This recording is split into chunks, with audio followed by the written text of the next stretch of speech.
Welcome to the Lightning Round, brought to you by Moviga. I'm Lee with your weekly source for all things movies, video games, and more.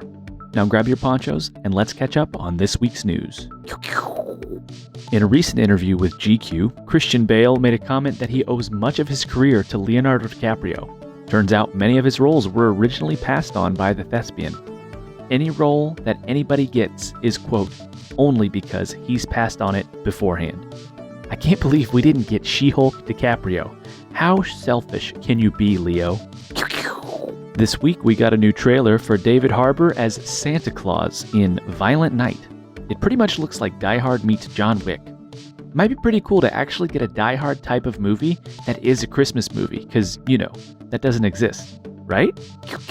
Social media was ablaze with viewers' commentary on Game of Thrones cinematography once again being too dark for some people to see. Many comparing it to the top-notch Peter Jackson's Lord of the Rings trilogy and their approach to nighttime cinematography. Battle of Helm's Deep, anyone? You know, it seems to me like the real solution here is to just watch Lord of the Rings instead. And once again making his triumphant return, Ezra Miller returns for the Flash reshoots. It seems like whatever WB has decided moving forward, Ezra is still in the picture. But I'm kinda just waiting for the ball to drop. It just seems inevitable at this point, you know? This week, the Super Mario trailer dropped and it looks great. A lot of people seem to be struggling with the non-existent Italian accent on Chris Pratt's Mario. It doesn't bother me very much though, and I know that some of the die-hard fans aren't happy. But how about Jack Black as Bowser? Now that just works. What do you think? In games news, Santa Monica Studio announces that God of War Ragnarok has gone gold, which means it's in a complete enough state to be pressed to discs. Expect that next God of War installment on November 9th. CD Projekt Red is apparently working on 3 Witcher games, a new Cyberpunk, and an entirely new IP.